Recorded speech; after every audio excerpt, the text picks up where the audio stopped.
दोस्तों इस वीडियो में जीके के लगभग सभी क्वेश्चन मैंने आपको दिए हैं। दिल्ली पुलिस का जो पेपर चल रहा है उसके, दिल्ली पुलिस का जो 14 नवंबर फर्स्ट शिफ्ट का जो पेपर था उसके लगभग सभी क्वेश्चन मिल चुके हैं। आप इन क्वेश्चनों को देखना, इन्हीं के आधार पर आप अपना क्वेश्चन पढ़ के जाएं और इनके रिलेटिव क्वेश्चन आप पढ़ के जाएं और उसी आधार पर हल्की सी तैयारी जरूर कर लें और इन क्वेश्चनों को देख लें किस प्रकार के क्वेश्चन आपके आ रहे हैं, करंट में कितने क्वेश्चन आ रहे हैं या फिर आपके हिस्ट्री वगैरह से कितने क्वेश्चन आ रहे हैं। तो ये सभी आप इस वीडियो में देखेंगे। वीडियो को पूरा जरूर देखें और आगे इसी प्रकार की और भी वीडियो में देने वाला हूँ सारे पेपरों की, first shift, second shift, third shift, सभी शिफ्ट वाइज में पेपर देने वाला हूँ। तो चैनल को सब्सक्राइब जरूर करें और वीडियो को अंत तक जरूर देखें। क्वेश्चन नंबर 1 है, IBA वुमेन वार्ता बॉक्सिंग चैंपियनशिप कहाँ हुई? 2023 IBA वुमेन वार्ता बॉक्सिंग चैंपियनशिप कहाँ हुई? तो ये हुई थी नई दिल्ली, भारत में, और भारत ने इसमें 4 गोल्ड पदक जीते थे। अब दूसरा क्वेश्चन है, प्यादा का संबंध कौन से खेल से है? तो प्यादा का संबंध है शतरंज से। इन खेल के बारे में भी आप देख लें। तीसरा है, प्रधानमंत्री गरीब कल्याण योजना की शुरुआत कब हुई? तो इसकी शुरुआत हुई थी 2016 में। जितनी भी योजनाएं हैं उनके बारे में भी पढ़कर जाना, जो योजना दे रखे हैं प्रधानमंत्री योजना वगैरह, उनके बारे में भी पढ़ के जाना है। भारत में आर्थिक सुधार 1991 के दौरान प्रधानमंत्री कौन थे? तो PV नरसिंह राव प्रधानमंत्री थे उस समय। इन प्रधानमंत्री के बारे में थोड़ी डिटेल भी जानकारी कर लेनी चाहिए आपको आने वाले पेपर के लिए। पाचन के बाद शरीर में किसका उत्सर्जन होता है? तो पाचन के बाद अवशिष्ट पदार्थ का उत्सर्जन होता है शरीर में। और पूर्ण भोजन का जो पाचन होता है वो होता है छोटी आंतों में।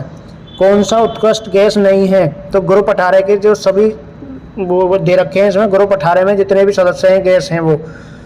महाशिवरात्रि के किस माह में आती है? महाशिवरात्रि हिंदी के किस माह में आती है? तो ये फागुन के कृष्ण पक्ष माह में आती है। अगला क्वेश्चन है, श्रमिकों के लिए जीवन निर्माण मजदूरी किस अनुच्छेद में आती है?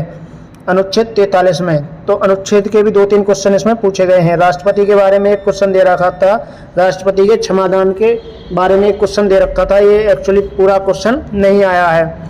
राज्य विधानमंडल का सत्र कौन बुलाता है? तो राज्य विधानमंडल का सत्र बुलाता है अनुच्छेद 174 द्वारा राज्यपाल। ये क्वेश्चन था। अगला क्वेश्चन है, भारत का कोई नागरिक किसी विदेशी राज्य से कोई उपाधि स्वीकार नहीं करेगा। यह किस अनुच्छेद में है? अनुच्छेद 18 के सेकंड में है ये। अगला क्वेश्चन है, फॉरवर्ड ब्लॉक की स्थापना किसने की? तो सुभाष चंद्र बोस ने 1939 में पश्चिम बंगाल में की थी। ये स्थापना जितनी भी हैं इन्हें देख लें एक बार। ओलंपिक से भी क्वेश्चन आया हुआ है। ओलंपिक 2021 में पहला मेडल किसने जीता था? ये नहीं पूछा कि कौन सा मेडल, कोई भी पहला मेडल किसने जीता? तो मीराबाई चानू ने जीता था, सिल्वर मेडल जीता था। और जो पहला गोल्ड जीता था वो नीरज चोपड़ा ने जीता था और दूसरा सिल्वर जीता वो रवि कुमार दहिया ने जीता। इसी प्रकार से अगला क्वेश्चन है, धमाल नृत्य किस समुदाय का प्रचलित नृत्य है? तो ये गुजरात के सिद्ध जन समुदाय के द्वारा है, धमाल नृत्य किया जाता है गुजरात के सिद्ध जन समुदाय के द्वारा। अगला क्वेश्चन है, किस अधिनियम के तहत विदेशों में व्यापार पर प्रतिबंध लगाया गया? तो विदेशी मुद्रा प्रचलन अधिनियम 1999 द्वारा ये रोक लगाई गई थी, इस पर व्यापार पर प्रतिबंध लगाया गया था। अगला है, कौन सा स्मारक कर्नाटक में नहीं है? तो 3-4 स्मारक दे रखे थे, जैसे हम्पी, गोल गुम्बज, बाधिर किला, इनमें से कौन सा कर्नाटक में नहीं है? तो ये भी आप देख लें कौन कौन से स्मारक वगैरह को, उनको जरूर एक बार पढ़ के जाएं। प्लेइंग टू विन है ये। प्लेइंग टू विन पुस्तक के लेखक कौन है? तो ये है साइना नेहवाल।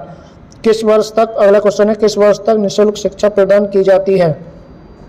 तो ये 6 से 14 वर्ष तक 86वें संविधान संशोधन द्वारा 21A में ये जोड़ा गया था। अगला क्वेश्चन है, पंचवर्षीय योजना किस देश से ली गई है? पहली बार पंचवर्षीय योजना जो किस देश से ली गई थी? तो सोवियत संघ से, रूस से पंचवर्षीय योजना ली गई थी। अगला क्वेश्चन है, नेशनल वाटरवे 10 किस राज्य में और किस नदी से गुजरता है? तो नेशनल वाटरवे 10 किस राज्य में और किस नदी से गुजरता है? यह महाराष्ट्र राज्य में है और अम्बा नदी से गुजरता है। अगला क्वेश्चन है, भारत नाट्यम डांस की उत्पत्ति किस राज्य से है? तो तमिलनाडु के देशवासियों द्वारा यह किया जाता है, देववासियों द्वारा। अगला क्वेश्चन है, 2011 की जनगणना के अनुसार भारत का सर्वाधिक साक्षरता वाला राज्य और यूटी प्रदेश कौन सा है? केरल और लक्षद्वीप। केरल प्रदेश है और यूटी जो है वो है लक्षद्वीप। उत्तर प्रदेश के त्यौहार के बारे में एक क्वेश्चन आया था, अल्लाह रक्का खान किस वाद्य यंत्र से संबंधित हैं? तो ये तबला से हैं। अनंत के आर कृष्णम का संबंध किस यंत्र से है? तो यह मृदंगम संगीत वाद्य यंत्र से संबंधित है। अगला क्वेश्चन है, किस स्कीम में सक्षम एवं लघु उद्योगों के लिए 10 लाख तक का लोन दिया जाता है? तो यह है मुद्रा स्कीम के तहत। इसमें 3 स्कीम है, 5 लाख, 2 लाख, 5 लाख और 10 लाख। इसमें 3 स्कीम ये दे रखी है। रिहेला पुस्तक किस भाषा में है? तो ये अरबी भाषा में है रिहेला पुस्तक। इब्न बतूता द्वारा यह लिखी गई है। चौथा खेलो इंडिया गेम कहाँ हुआ? हरियाणा में हुआ। 1919। रोलेट एक्ट कब लागू हुआ? तो 21 मार्च 1919 को। अगला क्वेश्चन है, मगध पर शासन करने वाला पहला साम्राज्य कौन था? तो हर्यक वंश, जिसकी स्थापना बिम्बिसार ने की। 2024 में G20 सम्मेलन कहाँ होना है?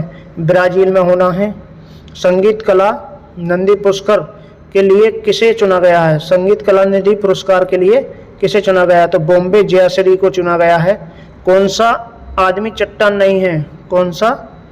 ये एक चट्टान से आया था। 42वां संविधान संशोधन किससे संबंधित है? तो 1976 में प्रस्तावना में 3 शब्द जोड़े गए थे, समाजवादी, धर्मनिरपेक्ष और अखंडता। सांची के स्तूप में कितने तोरण हैं? तो सांची के स्तूप में 4 तोरण हैं। सम्राट अशोक ने इसे बनवाया था। अनुच्छेद 108 किस से संबंधित है? तो संयुक्त बैठक बुलाता है राष्ट्रपति के द्वारा 108 में। अब एक क्वेश्चन आया था, कौन सा फसल निर्वाह उत्तर प्रदेश में है? तो ये फसल निर्वाह से क्वेश्चन आया था। ये शायद गेहूं है, इसे आप देख लेना।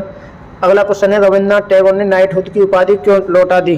तो ये महात्मा गांधी और इन्होंने नाइटहुड की उपाधि जो लौटाई थी उसके बारे में भी आप इनके बारे में पढ़ कर जाएं। एक क्वेश्चन RBI से संबंधित था, वो भी आप देख लें। तो ये लगभग 40 से 45 क्वेश्चन ये मिले हैं जो कि इसमें पेपर में आए हैं और इनके ही रिलेटिव आप क्वेश्चन देख कर जाएँ। अगले दोस्तों, आगे जिन भी कैंडिडेट का पेपर है वो इन क्वेश्चनों को जरूर देख के जाएं। उनके आधार पर आगे पीछे इनके क्वेश्चन जरूर देख लें। जैसे वाद्य यंत्र पूछे हैं तो वाद्य यंत्र जरूर देख लें। इसी प्रकार से कोई अनुच्छेद पूछा है, अनुच्छेद के बारे में जरूर देख लें। तो जो कि SSC द्वारा यह क्वेश्चन दिए गए हैं, इनमें ज़्यादा फेरबदल नहीं होता है। सेम से ही क्वेश्चन सभी शिफ्टों में पूछे जाते हैं। इसी प्रकार से यदि आपको मैथ और रीजनिंग के भी क्वेश्चन चाहिए तो उसकी भी मैं वीडियो बनाकर डाल दूंगा और शिफ्ट वाइज वीडियो आपको मिलती रहेगी। इस चैनल को लाइक और सब्सक्राइब जरूर करें और जिसका पेपर है वो कमेंट जरूर करें। जो भी क्वेश्चन आए वो कमेंट करके ज़रूर बता दें। धन्यवाद दोस्तों।